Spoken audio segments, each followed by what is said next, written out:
Right now, we're a few seconds before parachute deploy. We're coming up on our SUFFER maneuver. That stands for straighten up and fly right. All the swinging cats in the team love a little Nat King Cole and Frank Sinatra, and that's a favorite song of ours.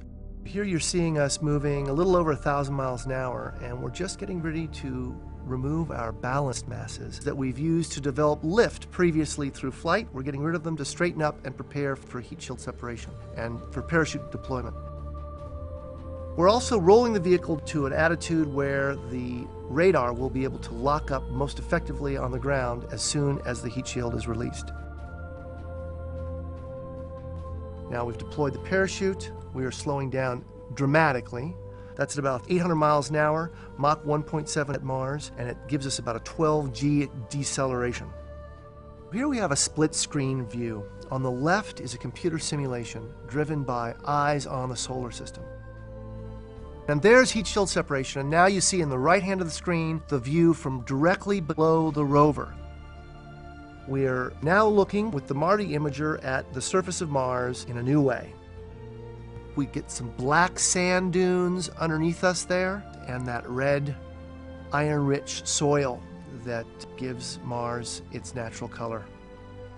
The attitude that we have is governed by the trim angle of attack of the parachute, and that slowly walks around, so it gives us sort of a tour of the neighborhood where we'll be landing.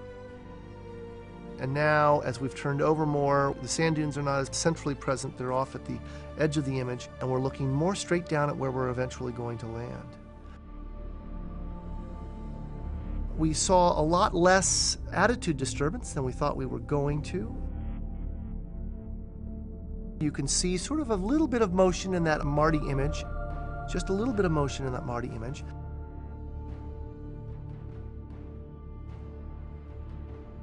And so we go from that 800 miles an hour rapidly down. Now we're running at about a little under 300 miles an hour.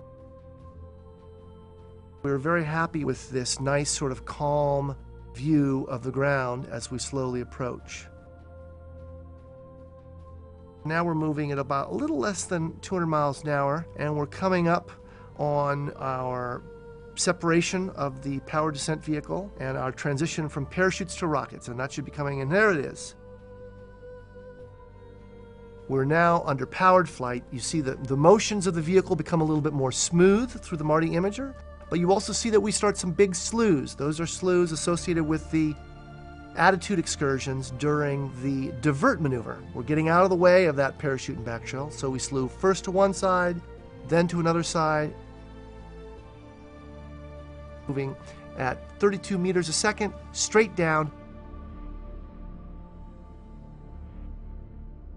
Now we start decelerating. That kicks up the dust. We're slowing down to just under 2 miles an hour. And now about 60 feet, we separate the rover, and you'll see, boom, the wheel come into view in the MARTI imager. That means we're in the sky crane mode, and we've deployed the mobility. Now we're just continuing down at about 1.7 miles an hour, gently towards the surface. We're kicking up a little bit of dust. And now we're quiet. As far as the rover knows, nothing's happened, but at this point now the descent stage has started to fly away for its impact with the surface. Once the dust settles and we deploy our instruments, there you have it. A new picture of a new place on Mars.